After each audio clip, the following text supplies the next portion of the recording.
Amy Crawford sat in the broken command center and watched the screens flicker with dying power.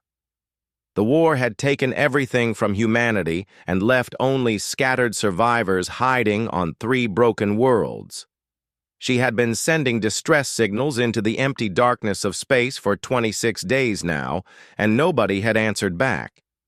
The Void Collective had come without warning and torn through human defenses like paper, and now most of the colonies were silent and dark. Forward Station Meridian was the last outpost still working, and Amy knew it would not last much longer. The walls were cracked and the air tasted like smoke and metal and fear. She typed another message into the communications array and sent it out into the void, hoping that someone somewhere might hear and might care enough to help. The other survivors had stopped hoping weeks ago, but Amy refused to give up. Lieutenant Kelly Barnes brought her a cup of recycled water and sat down beside her in the darkness.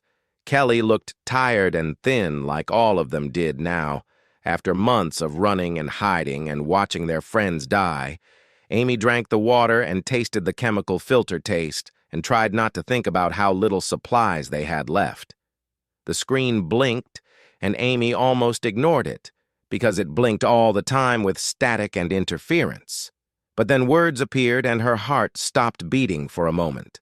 The message was in broken English, like someone had used a translator that did not work very well. It said, "Received your cry, and this is improper protocol. But I must, and we are coming, and please confirm coordinates urgently." Amy stared at the words and read them 3 times to make sure she was not imagining them. Kelly grabbed her arm hard enough to hurt and whispered that something had actually answered. Amy typed back with shaking hands and sent their coordinates and a desperate request for help. She identified herself as Lieutenant Amy Crawford of Forward Station Meridian and explained that humanity was dying and needed immediate assistance. The sender had identified herself as Princess Calith of the Athelian Empire, and Amy had never heard of any empire with that name. She wondered if this was some kind of trick or if the Void Collective was playing games with them now. But then another message came through exactly 6 minutes after the first one. This message was different and the tone was wrong. It said, "Do you still want to talk?" And the words felt cold and formal and almost threatening. Amy felt ice run down her spine, because something had changed between those 2 messages. The first message had felt urgent and almost emotional, and the second one felt like a stranger asking questions. Kelly noticed it too and said that maybe they should not respond anymore. But Amy knew they had no choice, because this was the only answer they had received in almost a month. She confirmed that yes, they still wanted to talk, and waited in the darkness. Hours passed, and Amy dozed in her chair while Kelly kept watch. Then the alarms started screaming, and everyone in the command center jumped to their stations. Something massive had just appeared in orbit, and the sensors could barely process how big it was. Amy ran to the visual display and saw something that made her brain struggle to understand what her eyes were seeing. The ship in orbit was alive, somehow covered in scales that looked like crystal and metal fused together. It moved like a living creature breathing and shifting in the darkness of space. Then something detached from the ship and fell toward the surface, and Amy realized it was heading straight for their location. She ordered everyone to defensive positions, but knew their small weapons would do nothing against whatever was coming. The thing landed outside the station with an impact that shook the ground and cracked more walls. Amy grabbed her rifle and headed for the airlock with Kelly right behind her. The outer door opened, and Amy stepped out into the cold air and saw her standing there. Princess Calith was tall and impossibly graceful, with silver hair that moved like liquid metal in the wind. She wore armor that seemed to shift and flow like water made of starlight, and her eyes were the color of deep space. But it was the creature behind her that made Amy forget to breathe. The dragon was coiled protectively around the princess, and its body seemed to flow between solid matter and pure energy. Its scales were black, but filled with stars like looking into the night sky itself. The dragon turned its massive head toward Amy, and she felt its eyes looking into her soul, weighing her, measuring. Her Princess Calith stepped forward, and her expression was cold and controlled. She looked at the ruined station, and the frightened humans, and the burned landscape beyond. She spoke, and her voice was clear and precise with only a slight accent. She said you called them the Void Collective, and that is not what they are. Amy tried to respond, but her throat was too dry.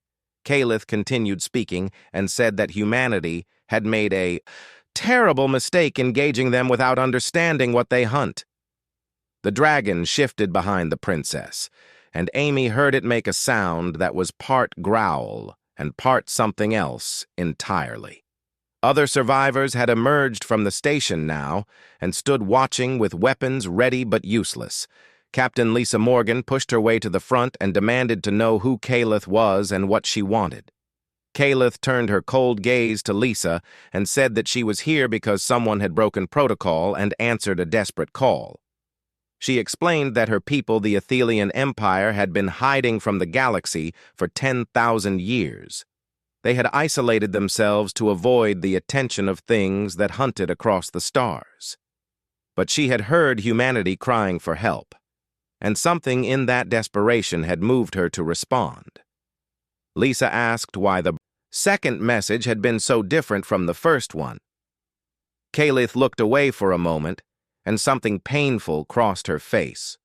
She explained that the first message had been her reaching out in hope, breaking every rule her people had. The second message, 6 minutes later, had been her father, the Emperor, using her communication channel. He had detected her unauthorized contact and taken control. He wanted to know if humanity was worth the price of breaking their 10,000-year isolation. Calith turned back to Amy, and her eyes were no longer cold, but filled with something like sorrow. She said that Amy had 1 week to convince her to lie to her father, 1 week to prove that humanity deserved to be saved, 1 week before the Emperor decided to abandon them to the Void Collective. The dragon behind her spread its wings, and Amy saw that they were vast enough to block out the stars. Calith said that time was running out, and they had much work to do. She asked if Amy was ready to fight for her species' survival. Amy looked at the alien princess and her massive dragon companion and felt fear and hope warring in her chest. She straightened her spine and met those ancient eyes and said, "Yes." Calith smiled for the first time, and it was terrifying and beautiful. She said, "Good," because the real war was about to begin. Calith stood in what remained of the human command center and studied the primitive technology with interest that she tried to hide. Amy watched the alien princess move through their base, touching nothing but observing everything with those strange, deep eyes. The dragon called Shadowmere had coiled itself outside the building, too large to fit through any doorway. But Amy could feel its presence like a weight pressing on her mind, even through the walls. Calith explained that she was not just royalty among her people, but a war hero from conflicts that humanity could barely understand. She had fought in something called the Last Purge when her species faced total extinction. That was when she had bonded with Shadowmere, and together they had become something more than either of them were alone. Amy asked what the bond meant exactly, and Calith paused before answering. She said that Shadowmere was not her pet or even her companion in the way humans understood such things. They were partners, equals, joined at a level deeper than words or thoughts. When they fought together, they became a single being of destruction and grace that few enemies could withstand. Captain Lisa Morgan interrupted to ask about the Void Collective and what they really were. Calith grew serious and gestured for everyone to gather around the tactical display. She explained that the Void Collective was not an alien empire like humans believed. They were harvesters, ancient machines left behind by a civilization that died millions of years ago. These machines had one purpose: to find species with potential and consume that potential before it could spread. Lisa asked what she meant by potential, and Kalith pulled up images on the display. She showed worlds that had been harvested, turned into gray, lifeless spheres where nothing would ever grow again. The Void Collective did not just destroy, they consumed the evolutionary future of entire species. They took away the possibility of what those species could become. Kalith said that humanity had caught their attention, because humans possessed something rare. She called it adaptive chaos, the ability to change and grow and spread in unpredictable ways. The Void Collective wanted to harvest that quality before humanity could spread too far across the galaxy. Amy felt sick thinking about what that meant for all the human colonies that had gone silent. Kelly asked why the Athelian Empire had been hiding for so long. Kalith explained that her people had learned long ago that the galaxy was full of predators, things that hunted civilizations that grew too powerful or too visible. The Athelian had retreated into dimensional folds, hiding their worlds and their people to survive. For 10,000 years they had watched the galaxy from the shadows and refused to intervene. Until now, Lisa confronted Kalith directly and said that she did not trust her. The captain pointed out that Kalith was too interested in human technology. Too calculating in her observations, Lisa believed the princess had her own agenda beyond just helping humanity. Kalith did not deny it, and said that of course she had reasons of her own, but she refused to explain what those reasons were.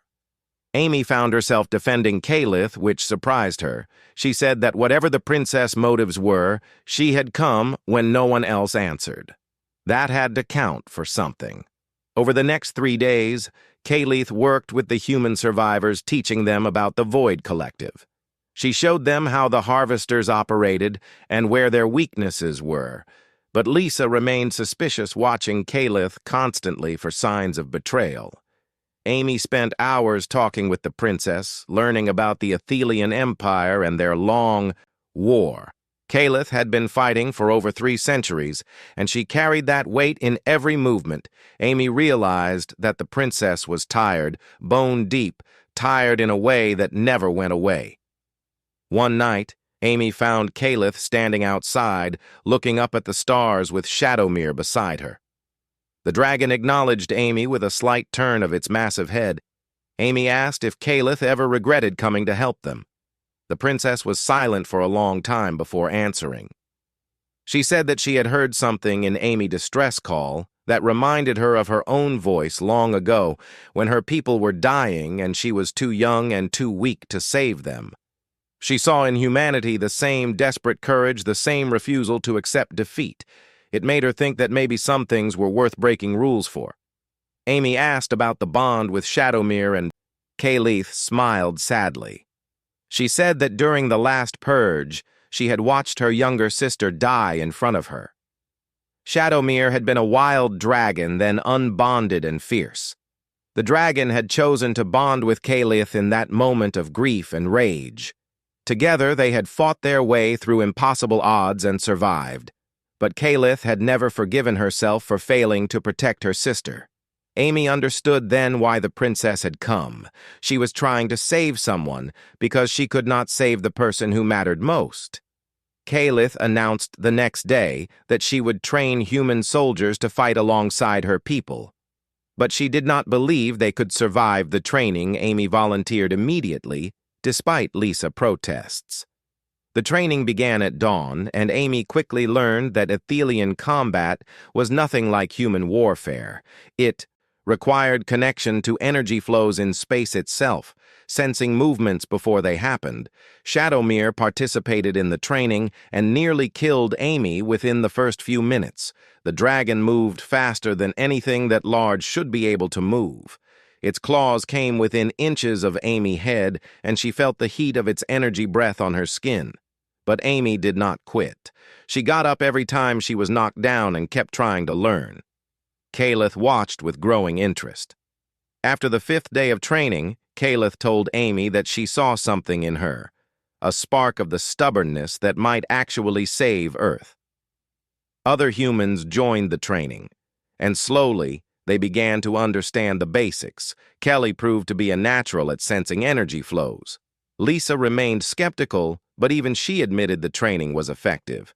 Then, on the 8th day, everything changed. A Void Collective fleet appeared in orbit, but they did not attack. Instead, they sent a message requesting negotiations.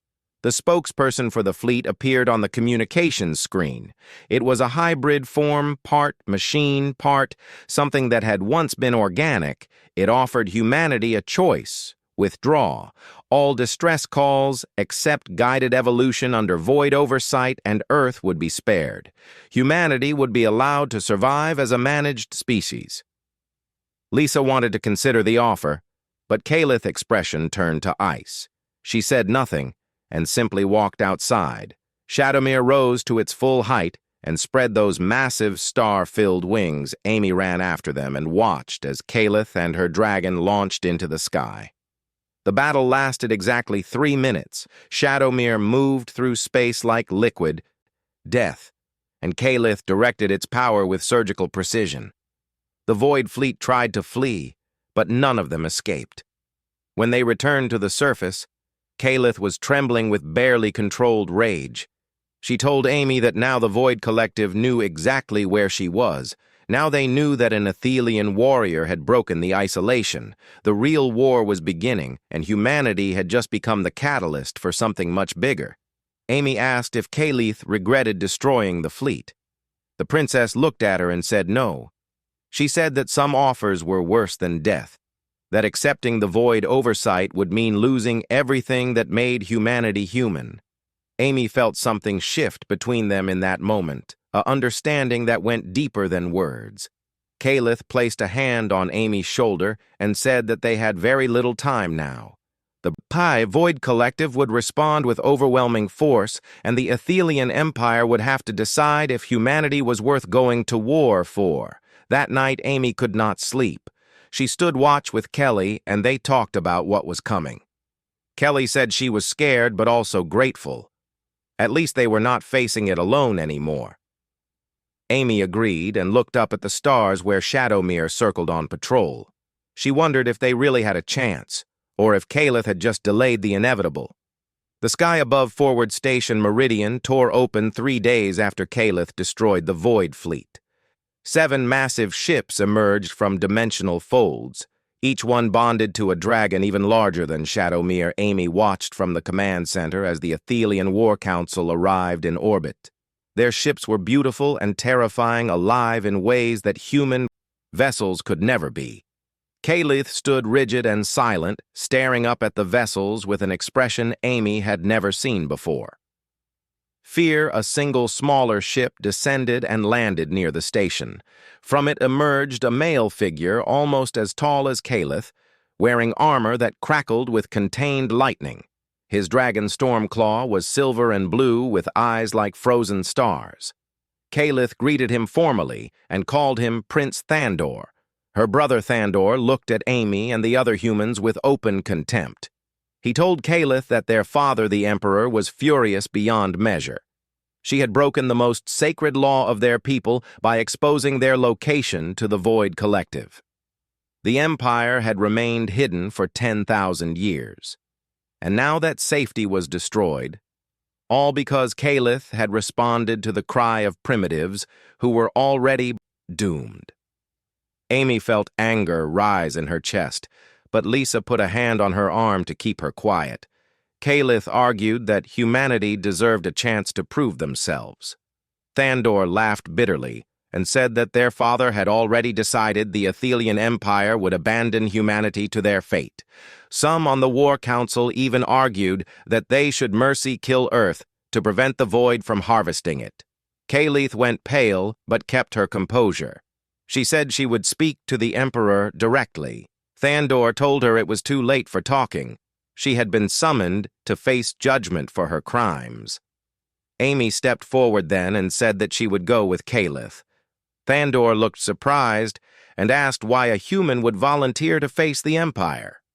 Amy said that if humanity was on trial, then humans should be there to defend themselves. Kaleth looked at Amy with something like gratitude in her eyes. Thandor considered this and then agreed. He said that the Emperor might find it amusing to hear primitives plead for their lives. The journey to the Athelian flagship took only minutes, but felt like hours. Amy, Kelly, and Lisa were brought as representatives of humanity. The ship interior was like nothing Amy had ever imagined. Organic technology fused with crystalline structures and energy flows that seemed almost alive. They walked through corridors that shifted and changed around them. Creatures bonded to Athelian warriors watched them pass with eyes that held intelligence and judgment. Finally, they entered a vast chamber where the War Council had gathered. The Emperor sat on a throne that seemed to be made of compressed starlight, his dragon world breaker coiled behind him so massive that Amy could not see where it ended. The Emperor was ancient, his face marked with scars from countless battles. His eyes were cold as he looked down at the humans. He spoke, and his voice made the air itself vibrate with power. He said that his daughter had committed treason against her people. She had endangered every Athelian life by breaking their isolation. The Void Collective now knew where to find them. War was coming, and it was Kaleth's fault. Amy wanted to defend her, but Lisa spoke first. The captain said that humanity took full responsibility for the situation. They had sent the distress call that Kaleth answered. If anyone deserved punishment, it was them, not the princess. The Emperor seemed unmoved. He said that human intentions meant nothing. The result was the same regardless of who bore the blame. Kaleth stepped forward and made a proposal that shocked everyone. She said she would take full responsibility for humanity's survival. She would bond their fate to her own honor. If humanity proved worthy, the Empire would gain valuable allies. If humanity failed, Kaleth would accept execution for her crimes. The chamber erupted in arguments. Some council members said this was madness. Others said it was the perfect solution. The Emperor raised his hand for silence. He studied his daughter for a long moment. Then he said he would grant her request, but with conditions. Humanity must prove they could survive a true test of war. They had 2 weeks to train and prepare. Then they would face a Void Collective assault force alone. If they survived, the Empire would consider an alliance. If they failed, the Empire would retreat and seal the dimensional folds forever. Kaleth agreed without hesitation. Amy felt her stomach drop because she knew they were not ready. 2 weeks was not enough time to learn what the Athelian had spent centuries perfecting. The Emperor dismissed them, and they returned to Earth. Thandor came with them, along with 3 other dragon-bonded warriors. The Emperor had given Kaleth permission to train the humans, but he made it clear this was likely a waste of time. Back at Forward Station Meridian, Kaleth gathered all the survivors. She explained the situation honestly. She told them they had 14 days to become warriors, capable of fighting the Void Collective. Most of the humans looked terrified, but Amy stood and said they would do whatever it took. Kelly joined her, and then Lisa. Soon all the survivors were standing ready to train. Kaleth looked at them with something that might have been pride. The training was brutal beyond anything Amy had imagined. Kaleth pushed them to their limits and then beyond. She taught them to sense energy flows, to predict enemy movements, to fight as a unified force. Shadowmere and the other dragons participated. They were patient but unforgiving. Amy trained 18 hours a day until her body screamed for rest. But she kept going because she knew millions of lives depended on them. On the 5th day, Amy discovered something strange. She could sense energy flows more clearly than before. She could feel Shadowmere presence even when the dragon was miles away. Kaleth noticed and pulled her aside. She explained that Amy might be developing the ability to bond with dragons. It was rare even among Athelion, but some humans carried dormant potential.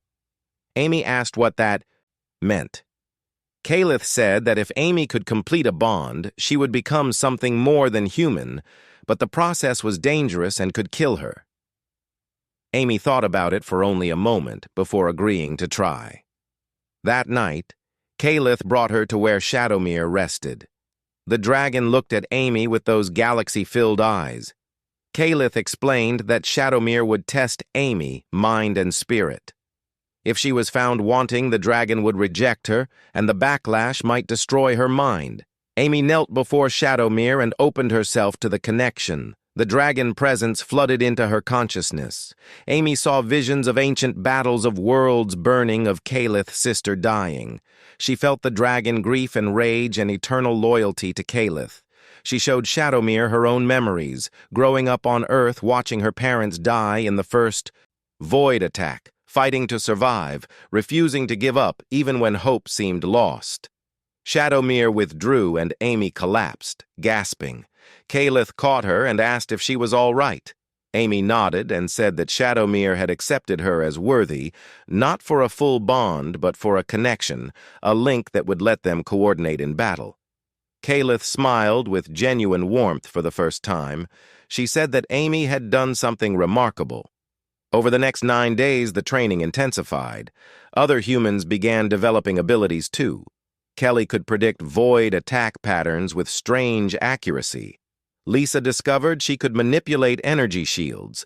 The dragons worked with them, teaching them ancient techniques. Thandor remained skeptical, but even he admitted the humans were learning faster than expected. On the final day before the test, Kalith called Amy aside. She showed Amy a hidden truth. The Void Collective had been specifically targeting Earth because they detected Athelian energy in human genetics. Millions of years ago, an Athelian scout ship had crashed on prehistoric Earth. The survivors had integrated with early humans.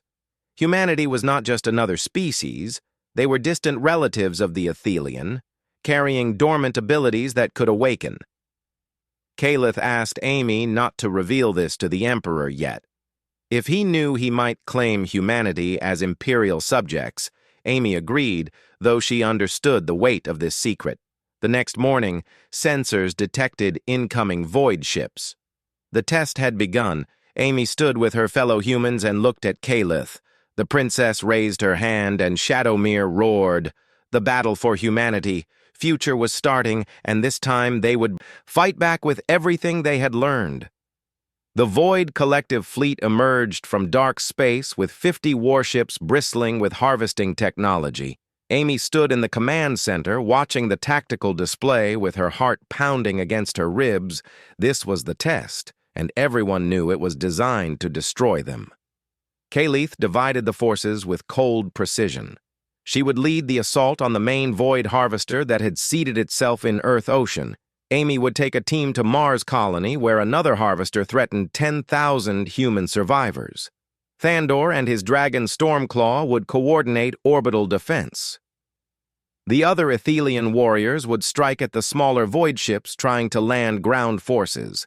Amy gathered her team, Kelly and 30 other trained humans, plus one young dragon named Starfire.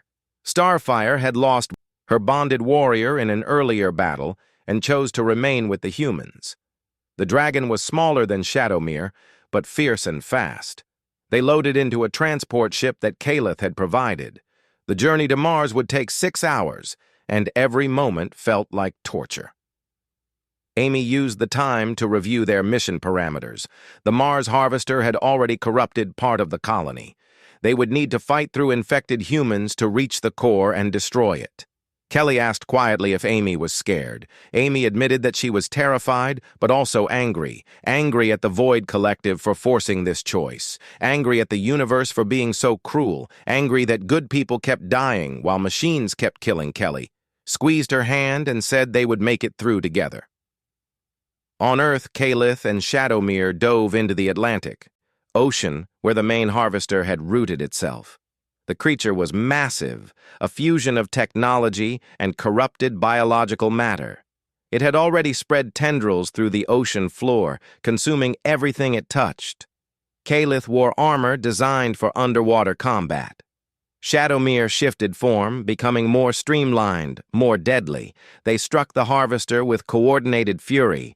Kalith energy blades cut through the outer shell, while Shadowmere breath weapon melted through support structures.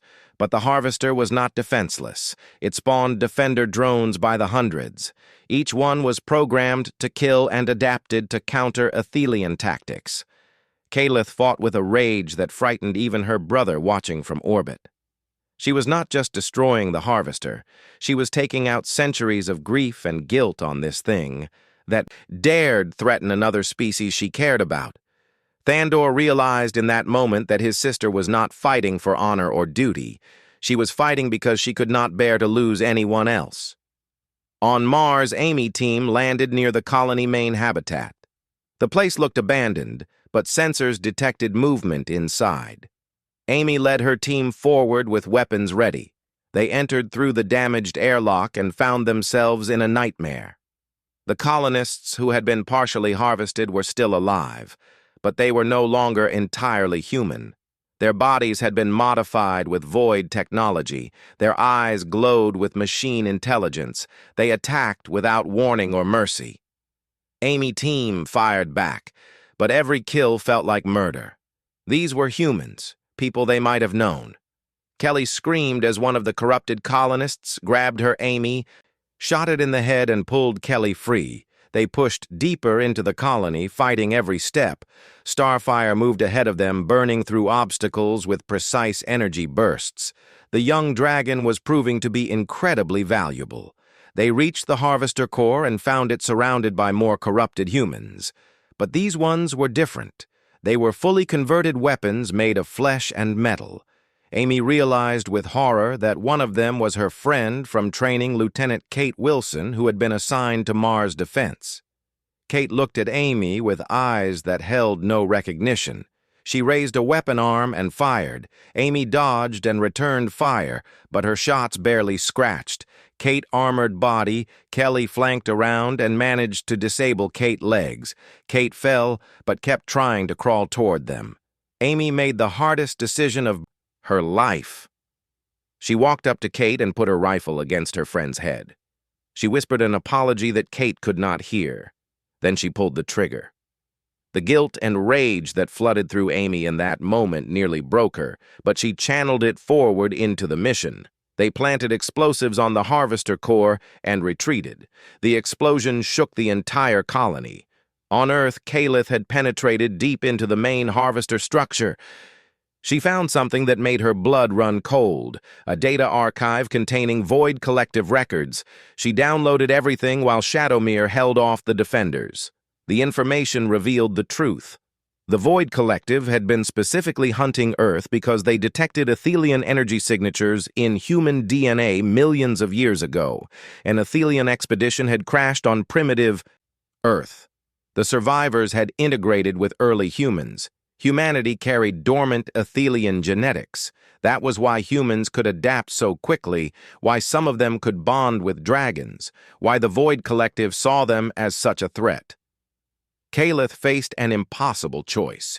If she revealed this to her father, he might claim humanity as imperial subjects, save them from the void but enslave them to Athelian law. If she hid it, she was lying to her people and risking everything. Shadowmere sent her feelings of support through their bond. The dragon believed honesty was the only path. But Amy's voice echoed in Kalith's memory. Let us stand with you as allies, not as subjects. Kalith made her decision. She would tell the truth and fight for humanity, right to choose their own path. She finished planting her own explosives and retreated with Shadowmere. The Atlantic harvester exploded in a column of fire that reached the clouds. Amy's team escaped Mars just before their harvester detonated. But the cost was devastating. Half of Mars. Colony had been corrupted and lost. Amy had been forced to kill people she trained with. Kelly was injured but alive. Starfire had bonded with Amy during the battle, creating a connection neither of them expected. The young dragon had chosen Amy as her warrior. Back at Forward Station Meridian, the survivors gathered. They had destroyed the harvesters and defeated the test fleet. But over 40% of Mars was gone. 3 Athelian warriors had fallen in battle with their dragons, returning to the Empire as living memorials. Captain Lisa Morgan had died holding the line at the main station. Her last words transmitted to Amy were, "Tell the princess. She was right about us." Amy stood in the command center and felt the weight of all those deaths. Kayleith found her there, staring at nothing. The princess said nothing, just stood beside her in shared grief. Then the Emperor ship arrived. Worldbreaker descended from orbit with the ancient ruler on its back. He surveyed the battlefield and saw the destroyed harvesters. He saw the human survivors exhausted and wounded, but still standing. He saw his daughter covered in the blood of battle. The Emperor landed and addressed everyone gathered. He said that Kayleith had done something he feared was impossible. She had reminded the Void Collective why they once feared the Athelian. But this victory came with a terrible price. The Void Collective was not retreating. They were calling reinforcements, a full harvester, armada, 100,000 ships, was coming to Earth. Even if the Empire brought every dragon, every warrior, they could not stop that many. The Emperor turned to Amy. He asked if humanity still wanted Athelian help, because accepting it meant becoming the catalyst for the first true galactic war in 10,000 years. Amy looked at the survivors around her, at Kelly wounded but determined, at the empty spaces where Lisa and Kate and so many others had stood. She thought about what it meant to be human, to face impossible odds and fight anyway. She looked at the Emperor and said yes. She said humanity would stand with the Athelian, not as subjects but as allies, as family. The Emperor studied her for a long moment.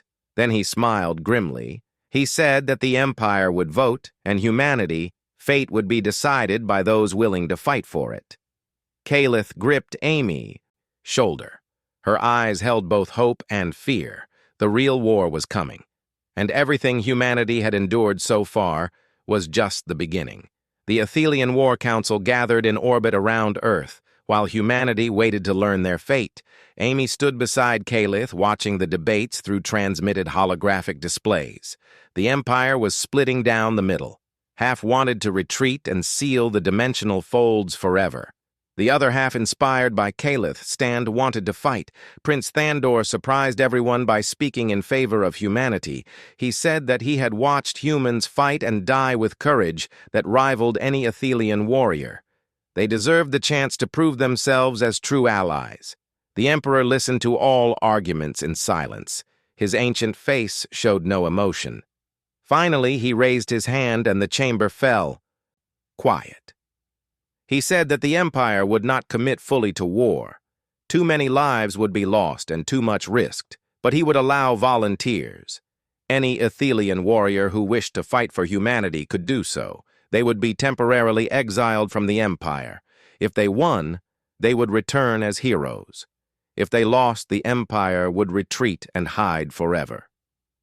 Amy felt her heart sink because she knew few would volunteer for exile.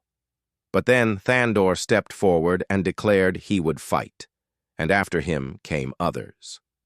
Dragon-bonded warriors from across the Empire, young and old veteran and newly bonded.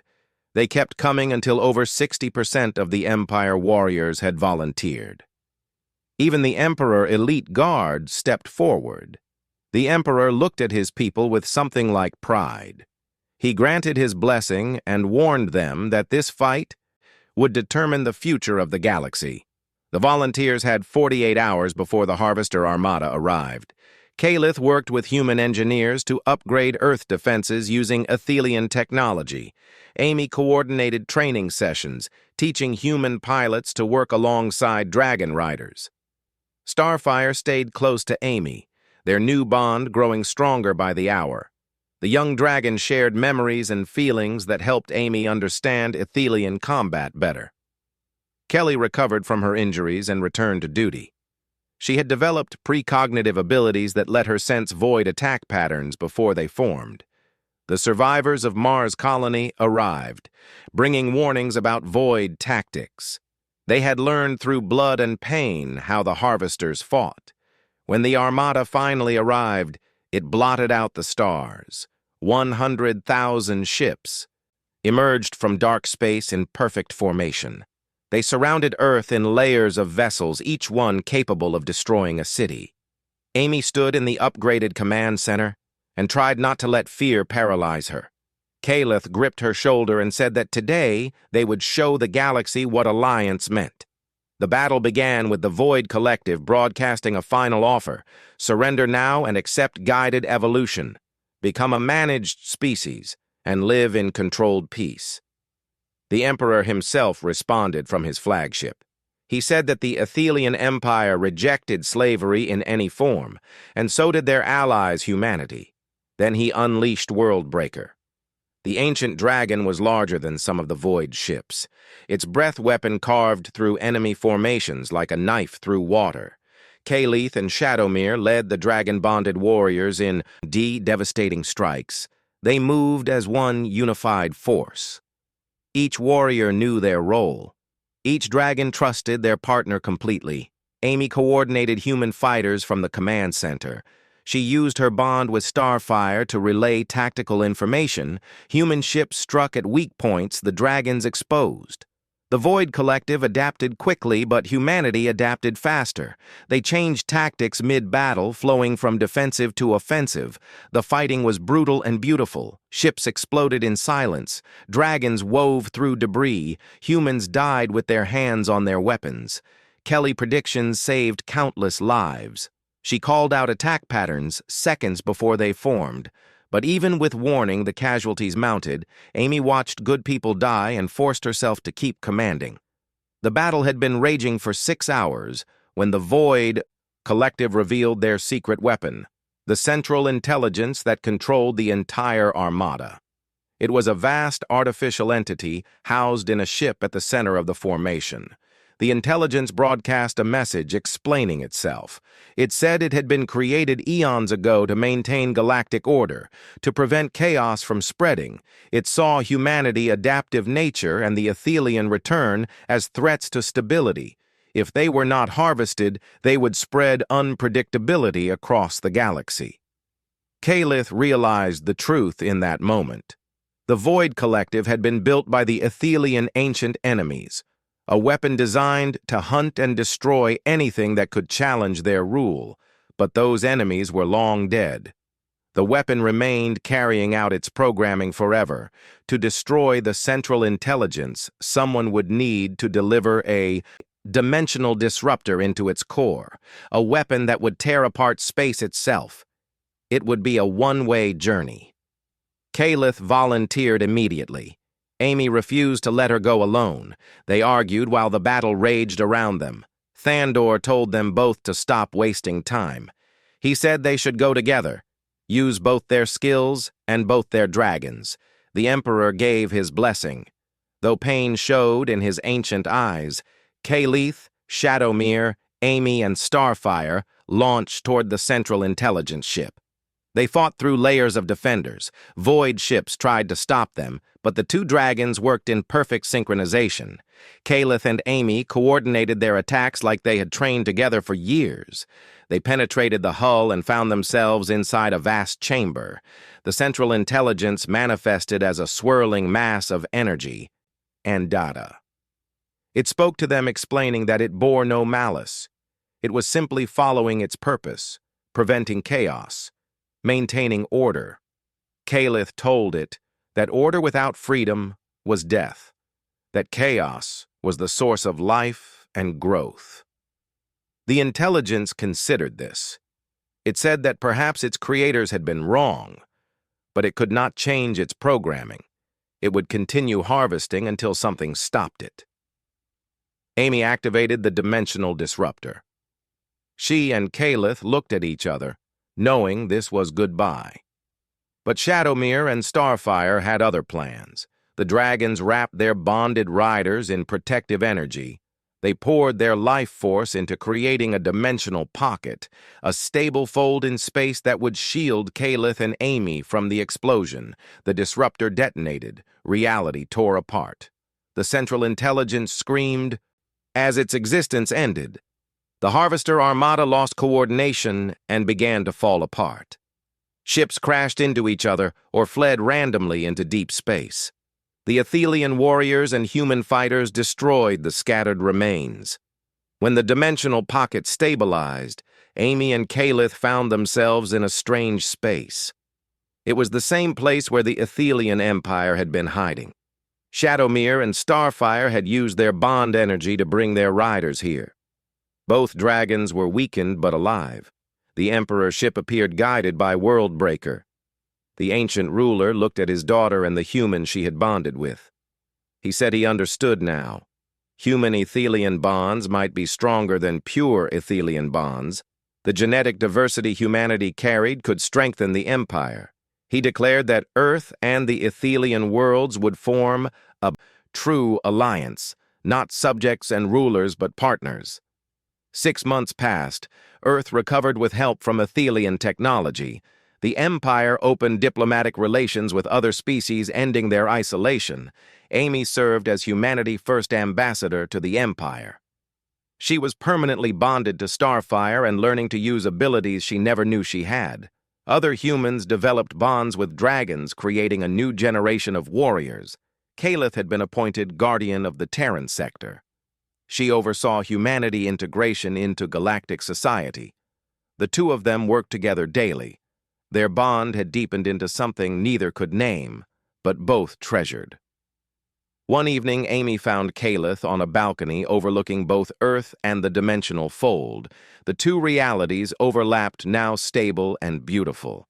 Amy asked if Kalith regretted answering that first distress call. The princess smiled, that rare, genuine smile. She said that first message had been sent in panic, breaking every rule she had heard, someone refusing to give up despite impossible odds. The second message, 6 minutes later, had been her trying to sound official, trying to hide how much she already cared. She had failed at both. Amy laughed. She asked what came next. Kalith took her hand. She said they would protect those who needed protection. Fight those who brought darkness. Prove that the best families were the ones you chose. Behind them. Shadowmere and Starfire touched their tails together. Their combined energy lit up the sky with new stars. Kalith spoke softly. She said the galaxy was vast and full of dangers. But for the first time in 10,000 years, she was not afraid, because she was not facing it alone anymore. Amy squeezed her hand and looked out at the stars. Humanity had faced extinction and survived. They had proven themselves worthy. They had found allies who became family. The war was over, but their story was just beginning. Together, humans and Athelion would face whatever came next, and they would do it as one people, standing together against the darkness, ready for anything.